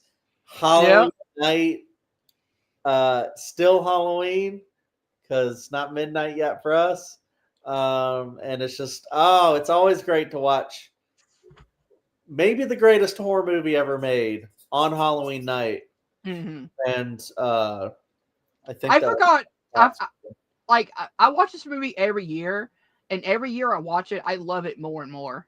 Dude, I mean, it's perfect. I mean, we can do little nitpicks of certain things, but just what they were able to accomplish on such a small budget. And it's one of those where this could have easily been just one of these random stupid movies, slasher movies that, all the stupid movies that this one inspired. And yet you had someone like John Carpenter and Deborah Hill that took it seriously and said, you know what? I'm just going to write something really good, something really down to earth and really close to home. And I'm going to make people feel it where it kind of hurts, where, I'm going to attack the very thing that makes you feel safe. Filmed in Panavision, damn right it was. Yeah, it was. But so on the credits during the music session, I saw Don't Fear the Reaper, which I believe that's what was it Annie and Lori are listening to in the car. That's another nod that Wes Craven puts in Scream. That's what Billy Loomis is listening to. Don't Fear the Reaper. You can honestly say that Scream is like a love letter to Halloween. Yeah, I mean, even structurally, it's very similar to Halloween. It takes its structure from Halloween and stuff. So. Oh yeah. So that was Halloween. We just finished. The stream itself so far is just over 90 minutes. It's the tightest movie. It doesn't. I remember even saying when Carrie mentioned that book taking shape, and a lot of the times in the book they'll talk about deleted scenes and stuff like that. But there's really no deleted scenes for this movie. It's they shot what they shot, they used what they shot, and it's perfect. Yeah. virtually perfect. Yeah, this movie is a classic, and it shows why it is, because every time you watch it, you get something new. Like, I didn't notice Michael in so many shots until Chad pointed him out, and I was like, oh yeah, there it is. Like I never realized the mask was right behind him the whole time. Like, yeah, I love looking out for Michael and stuff in the shots and stuff. But I mean, yeah, it is one that you can notice new things every time. But it's just, I shot him 6 times. but it's just like one of these movies that just has like so much depth to it. Like, you're sitting there reading a lot of the like the sexual analysis of things, like the gender and everything like that, phallic symbols and all that stuff. Yeah, that's like one lens you can look at it from. You can look at it from, like, it creating a lot of these like tropes that we would see, used countless times, 6 times 6 times apparently throughout horror as it would come along, until you could use this as like an era of horror after it, until you get another kind of landmark foundational movie that is Scream, that we've talked so much about. And honestly, I feel like this was so fun that we should probably do a Scream one soon, where we just watch Scream. Yes, we should do that. We should try to, like, not make this a regular thing, but maybe once a month or something, just do like pick a random horror movie and just maybe once a month do something like this. I could see maybe doing once a month, or maybe every other month, something like that, whatever we have time for. But I do think this was the perfect one to start with.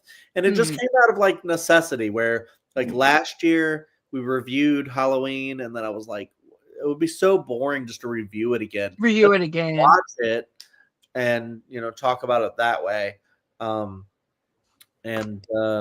Which is actually cool, because we turned this into kind of both. Like, it was us watching the movie, talking about our moments, but we also got to talk about our review of it and the in-depth situations. As the moments were happening, we could talk about what we loved about it, and that became almost our review. Absolutely. And we got really excited to talk about a lot of the sequels during this too. And so maybe we'll have to dip into some of the stuff. What we could do? We could skip all the way down to the end and do a watch along for Halloween Ends and talk about why Hunter and I like that movie so much and why Carrie doesn't. That actually could be really fun, because we love this one, but then we also have a little bit of a different opinions on Halloween Ends. Yeah, on Halloween Ends, and that's such a divisive movie that it could be fun to talk about. And Carrie can point out why she's like revisited the movie and like found out like, oh, maybe I actually really kind of hate this movie. And like for me, I saw it, really liked it, and then every watch after that, I'm just like, I really, really like Halloween Ends. So I also know we're doing the opposite of this, and this is not ones we're saying we're gonna do. I really want us to review or to watch along Scream 2022 and be like, why does Chad hate this movie so much? I don't hate the movie. Don't put that out there. I do not hate Scream 2022. I think that's like one of the things where it's like, because I don't absolutely adore something, that it's kind of framed that I hate it. But yeah, that couldn't be further from the truth. And I know I have like such a weird history with that movie, where I felt like I really liked it when I first saw it, and just like thought about it after, and then I was just like, do I like this movie? And then I was like, you know what? It's kind of missing something. And then, it just really was,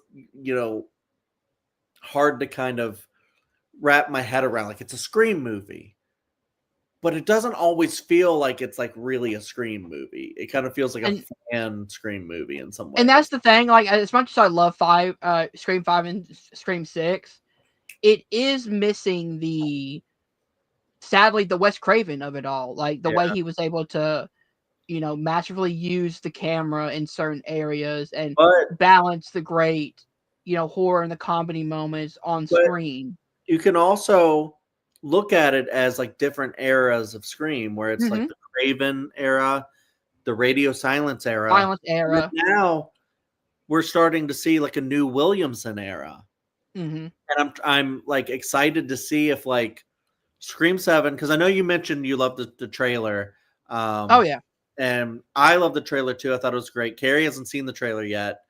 But I'm really, really excited for that movie, and I'm just hoping that it's really good, because I'd be fine if they this was like the final one, they just kind of ended it. But like I'd also be okay if it's really good if Williamson just wanted to keep making them. Here's my theory about it. The series is not going to end because Scream always makes a lot of money. Yeah. If they want to continue it after this one, please do not bring Sydney back. This needs to be the last one with Sydney as the lead, and then you have her pass it down to her daughter for the next few movies. You have her daughter grow up and take over the mantle as like the new final girl, because then you can do more high school stories, because her daughter is just entering high school. So you can do like a high school movie that harkens back to what Scream was, which was a high school drama with a slasher element. But now you just have the new generation of Prescotts. All right. I've been told that I need to go to the chat because we haven't been paying attention to the chat at all. I am so sorry. Somebody started watching a little bit into it. But yeah, someone asked favorite kill, the Bob kill. Hold on. I'm sorry. Lights Out Trivia. Stop talking about phallic symbols. You're making us all uncomfortable. I apologize. It's great. Actually, it's all Hunter's fault. Keep your mind out of the gutter. I'm sorry. It's a Scream, baby. Not at all. It's a Scream, baby. Yeah, it's okay. I mean, we're really into the movie. I legitimately thought we were just talking to ourselves. Yeah, but Lights Out Trivia says, you know what I just put together? Sam from Scream is also technically Sam Loomis. I'm done. I'm dumb. Yeah, I love the you're a Dutch angle. There's a lot of great comments in here.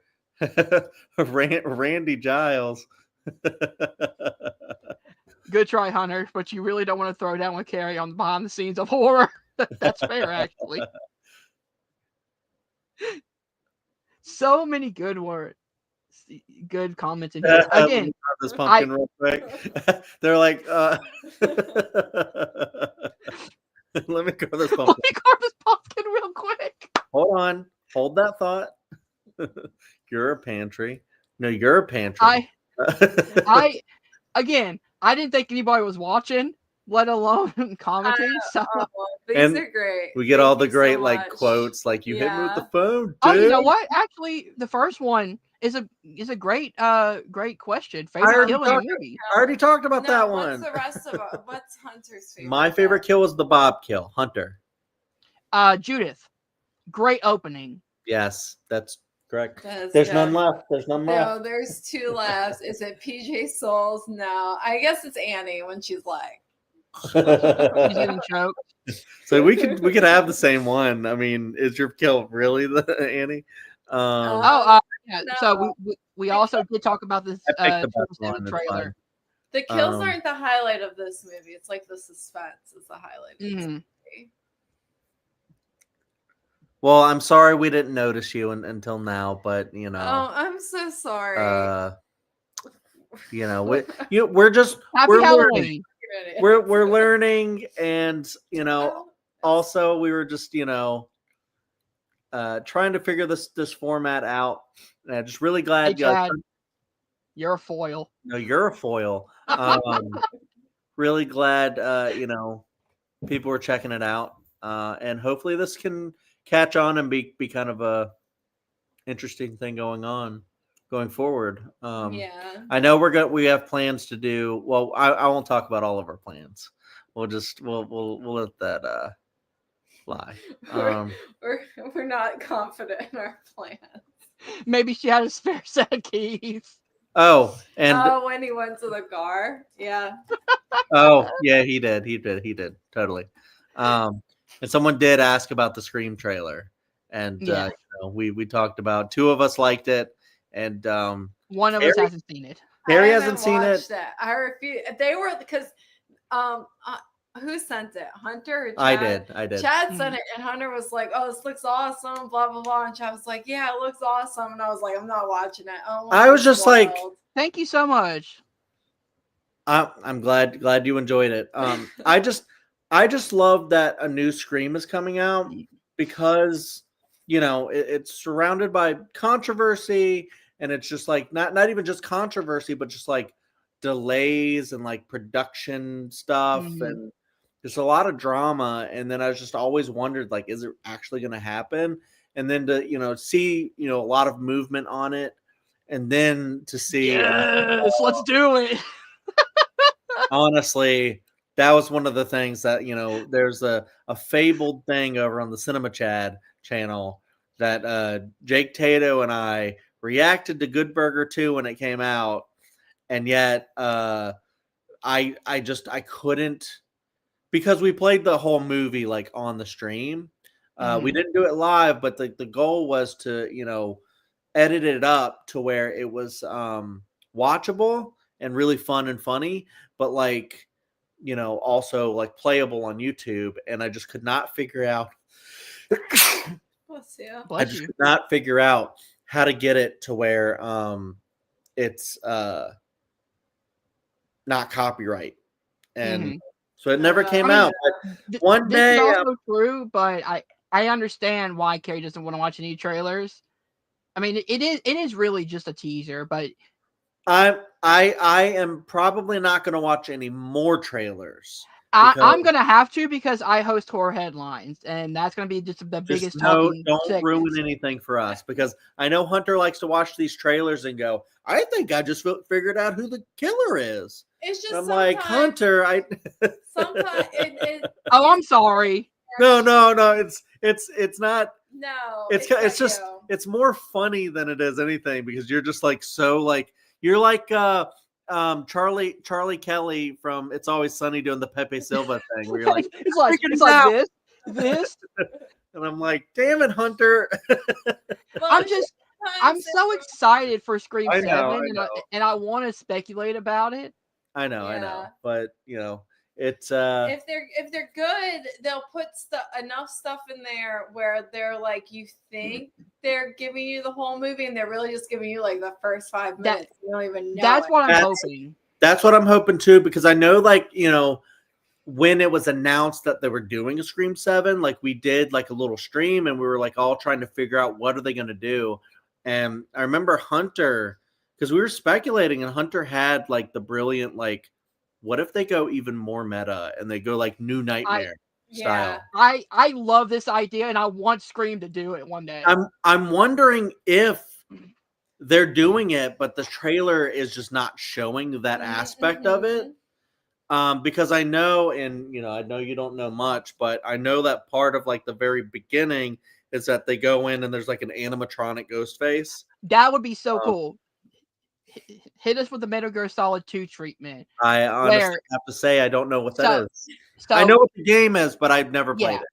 So in the first one, you play a Solid Snake. In the second one, it opens up with you playing a Solid Snake, but you end up playing. By the end, you end up being a character named Raiden. So it's kind of like kind of bait and switch from the kind of like a Last of Us 2 kind of a deal. Yes, kind of.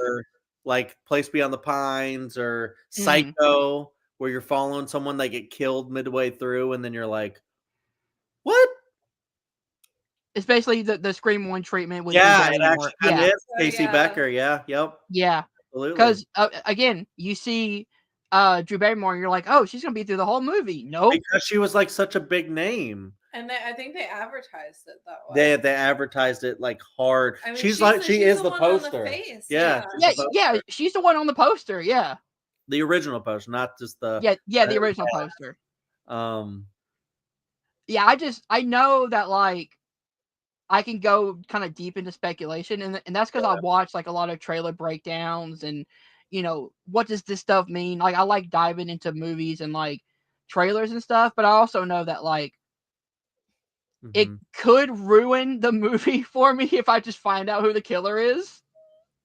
And honestly, like that's that I don't like doing that. Mhm. I just like I'm the type of person where I'll see a trailer, I'll go, "Oh, cool," and then I'll like forget everything that happened in the trailer, and Mhm. then I'll watch the movie and people go, "Saw that in the trailer," or "I figured this out because of the trailer spoiled it," and I'm watching the movie all fresh, like I didn't even remember Yeah. what even happened to the trailer. It's just Yeah. like you go to the movies a lot and you're forced to sit through the trailer over and Back over when and we And had over and over. the Yeah. leisure go to the movie of doing that, where we went all the time, every week, kind of a deal. At least. But Yeah. Like for me, like especially when a new trailer comes out that I'm really excited about, I'll immediately go on like watch reaction videos to it to see what people catch, or yeah, I do not want to do that do like at all. watch like channel breakdown, or like movie breakdown channels to be like this is what I noticed It's like, in the trailer. well, the last time that I did something like that was back when the Harry Potter books were coming out fresh. That's a good one actually. Because I remember, are you talking about what I said or what the comment said? Both. Oh, oh, yeah, okay, yeah. If that would have shown up, like it was meant to be a twist, and like it but wasn't a twist. They used that. They used that heavily for like marketing. I remember when it was like So before every movie, like the silent your phones with the popcorn, and Loki would always show up and stuff. Are you eating something? No. Oh. But as I was saying, I used to heavily hardcore speculate with the Harry Potter books because I remember like it would be so long before the book would come out that we were sitting there and like, what is she gonna do? I never used to. I just used to like. Well, because it was like the early days of the internet, and like I would go into like these forums and chat forums. Why are you shaking your head? I did. I know. AOL chat rooms. I would go in AOL chat rooms, but there was also like just like forums online and stuff like that.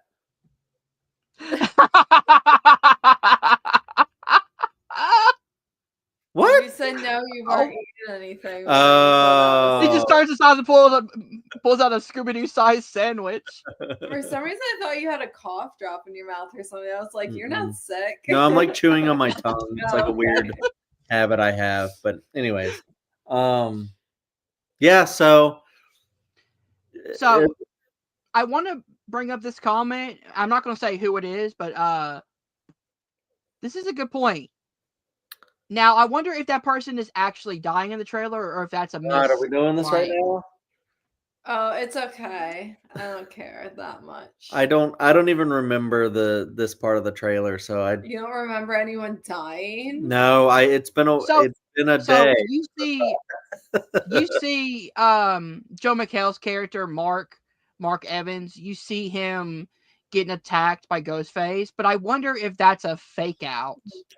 Joel McHale is. You didn't remember? Yeah, the casting news. Yeah, he plays her like love interest or whatever. It was supposed to be Patrick Dempsey, but he wanted more money. It was supposed to be Mark Kincaid. They were going to bring him back. So she's given Patrick Dempsey his money. He did Thanksgiving. He would have done this movie. He could have got. He did do Thanksgiving, which Thanksgiving rocks. By the way, that's a movie we should do. Like before Thanksgiving, we should actually watch that movie. That movie's fun. I was gonna say next year we could, and then it's like, oh wait, Thanksgiving's still coming up. Thanksgiving's coming up, so if we could actually do that like a watch along for Thanksgiving. All right, let's figure out what we're gonna do. Oh, I know, it's fine. I don't care that much. JPO said that apparently too. But yeah, we can do like a holiday, like each holiday kind of find something. I would like to do that actually. We could do like for Christmas. I'm thinking either Krampus or Silent Night, Deadly Night 2. Well, yes. Well, honestly, we're gonna have to talk about it, but I want to do like maybe a roundup or You Rank It With Me. Yeah, I think we were gonna do a You Ranking With Me, Silent Night, Deadly Night. Of all the whole franchise, especially because in December they're coming out with a new Silent Night, Deadly Night. Yes, with speaking of Halloween Ends, with Ronan Campbell as the lead. That's what got me so excited to seeing him, because I love him. I think that actor is great, is amazing, and how they show his arc from this like chill guy who's just kind of silly and watching The Thing, and then another callback to the original Halloween. All right, so question. He was watching The Thing from Another World, right? He wasn't watching John Carpenter's Thing? John Carpenter's The Thing. Oh, he was. Okay. Yeah. I like that parallel then. Refresh. Yeah. Mm-hmm. So. Guys, I don't know where else we can go from here. Like, well, you got to go do trivia in a few minutes. So. Yeah, you're about to go do some trivia, which is really fun. We got to clean. I look forward to actually watching that again. I hope it goes really smoothly, because I would like to do more trivia on the channel. Would you guys like to come on? You don't know all the questions. We don't really have much time. We got to clean. We might actually watch it and comment, but yeah, maybe. I don't know. Or we'll watch it another time, depending. There you go. Yeah. Just depends on what we have time for. But I hope that goes smoothly, and we'll talk about more about other live stuff. I'll probably cut this together and make it into like a commentary for watching later. I guess. So actually, right after this, we're doing a live stream, pretty much just a Halloween horror trivia night. We're getting about 6-7 players together. We're gonna go live on the channel, and we're just gonna celebrate Halloween, talking about horror movies. Yeah. Yep. So it sounds like a lot of fun. I can't wait for people to hear my my one question. Question number 7. I would love to have you on when we watch Scream. That would be fun. I mean, yeah, if we're gonna have guests and stuff on, we'll have to, I mean, he'd be first because he just asked, but yeah. One of those things, it would be really popular if we decide.